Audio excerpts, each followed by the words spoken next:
Hello grade 12. How are you? I hope you all are fit and fine and staying at home. So, welcome back to my lecture, chapter 6, Molecular Basis of Inheritance. So, today we will discuss the rest part of the chapter. Let's start today's lecture.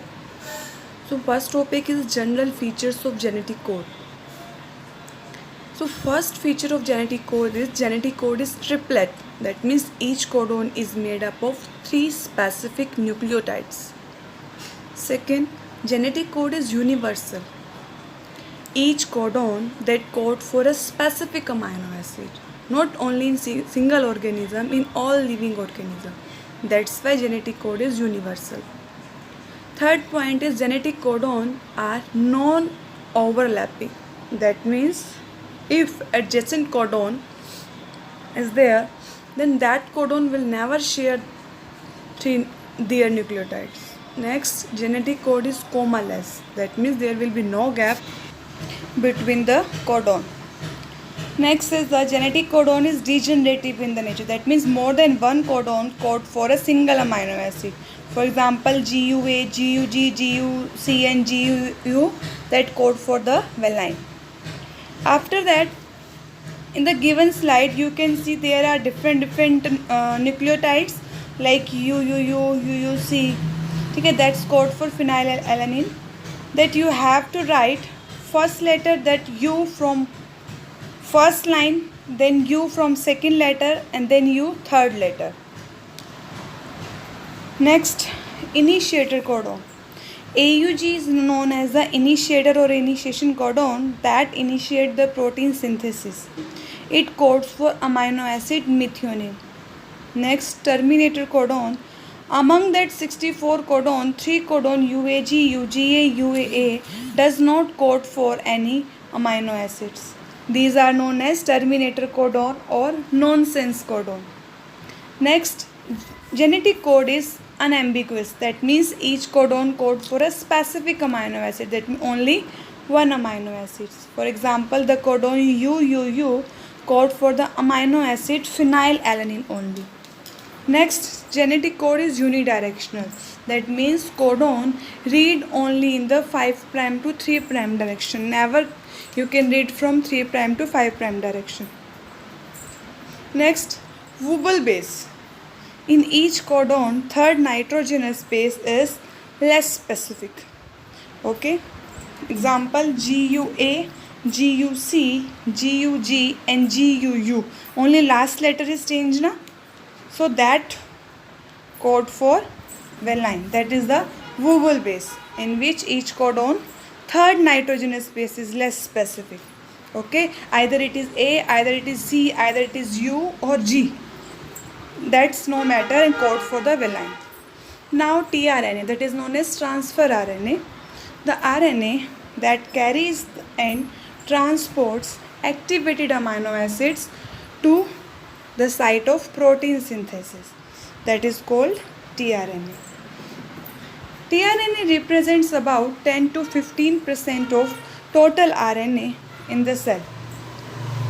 The polynucleotide chain is folded on itself to have the shape of the clover leaf. In the next slide, I will show the diagram of tRNA. Then you will find that is the clover leaf like shape. Clover leaf model of the tRNA was proposed by American biochemist, that is Robert Hawley, in 1965. He shared the Nobel Prize in Physiology in 1968. Okay. After that, structure of the tRNA. tRNA is basically single standard polynucleotide chain. Polynucleotide chain, that means there are more than 2 nucleotides. It folds in some region and resembles a trifoliate leaf of the clover leaf of clover plant. It contains basically 4 arms. First arm that consists amino acids binding site or acceptor arm. Second, T size C arm and loop. Third is DHU arm and loop. Fourth is a anticodon arm and loop. Fifth one is rarely small fifth arm is present in, that is called variable arm. The 5' end has methylated guanosine and 3' end has 3 free nitrogen bases CCA. Each arm has paired base pair stem and unpaired base pair loop. Loop is unpaired and stem is the paired one. Amino acid acceptor arm has 7 base pair and 3 unpaired bases CCA present at 3' end. Therefore, amino acids always bind to the adenine which is present in the 3' end. Next is T-size C arm and the loop that contain unusual sequence of nucleotide as thymine, pseudouridine, that is Psi, and C is the cytosine. It helps to bind ribosome at the time of the protein synthesis. So T-size C arm, that is T is the thymine and Psi is the pseudouridine, false uridine, and C represent the cytosine. Okay. So after that, next is the DHU arm and loop which contain dihydrouridine. DHU is the dihydrouridine. Okay. So it helps to recognize specific amino acid activating enzyme, that amino acyl synthetase. Okay. The anticodon loop. Next, anticodon loop which contains 7 unpaired nitrogenous bases.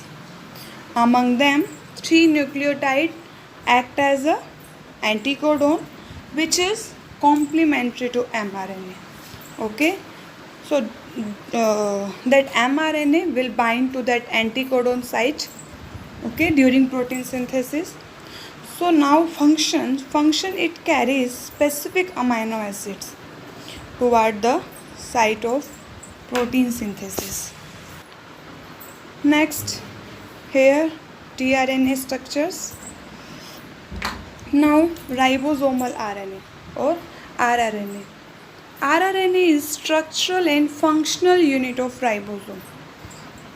It represents nearly 80% of total RNA in the cell.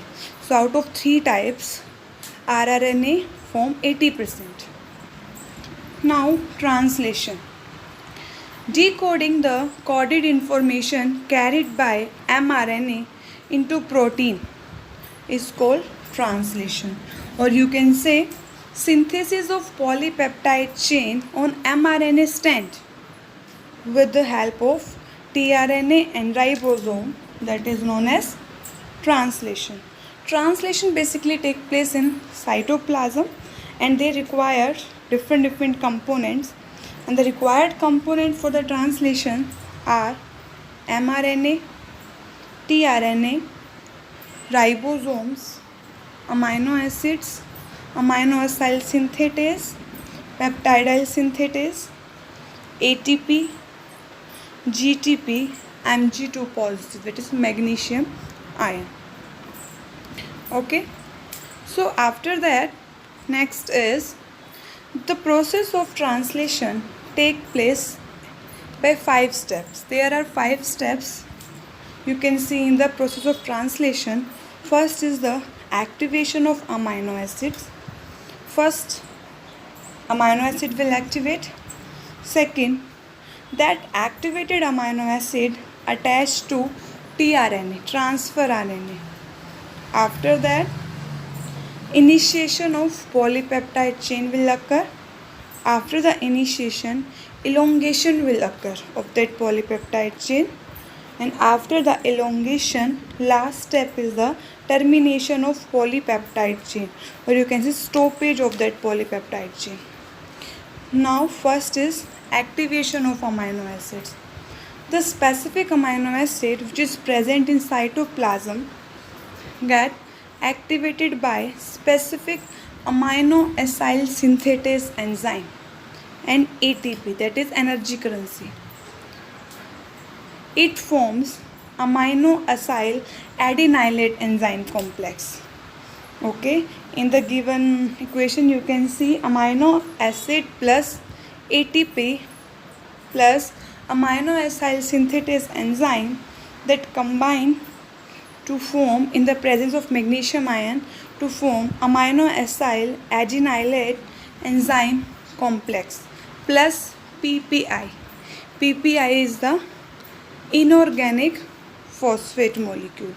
Okay, after that activated amino acid attached to tRNA. Okay, then DHU loop. I told you about DHU loop. The DHU loop of specific tRNA recognize the activated amino acids according to its anticodon, that's complementary codon. Okay, after that the activated amino acids bind to third end of the tRNA, which results into the formation of amino acyl tRNA. In the given figure you can see amino acids is there. Okay, after that complementary base pairing is also there, and in the last anticodons are present. After that here you can see amino acids where amino acid will attach to tRNA synthetase. There are active sites. Okay, now initiation of polypeptide chain. The component needs to begin translation, they have to come together. Okay, in the initiation of polypeptide chain, the ribosome binds to mRNA at the 5' end. Second, the ribosome recognizes the initiator codon. Initiator codon is AUG, I told you in the previous slide, which is present on the mRNA. Next, the tRNA having anticodon, that is UAC, which carry formyl methionine acids to the site of initiator codon. After that, it initiates the polypeptide chain. Next is elongation of polypeptide chain. It is the linear growth of polypeptide chain on the mRNA, that is linear growth. Okay, on this the charged tRNA that carries specific amino acids enter the ribosome. It attached to the mRNA next to initiator codon with the help of anticodon. Then the peptide bond forms between these two amino acids by peptidyl synthetase. Okay, and as the peptide bond forms, the tRNA becomes uncharged, which leaves the ribosome. After that, the ribosome moves codon by codon, but in direction 5' to 3' end. As the ribosome moves over mRNA, that coded information decodes into polypeptide chain. Next, the place on the ribosome where the first tRNA sits is called the P site, and in the A site next to it, the second codon of the mRNA now pairs with tRNA and carrying the second amino acid. Okay, that process will continue.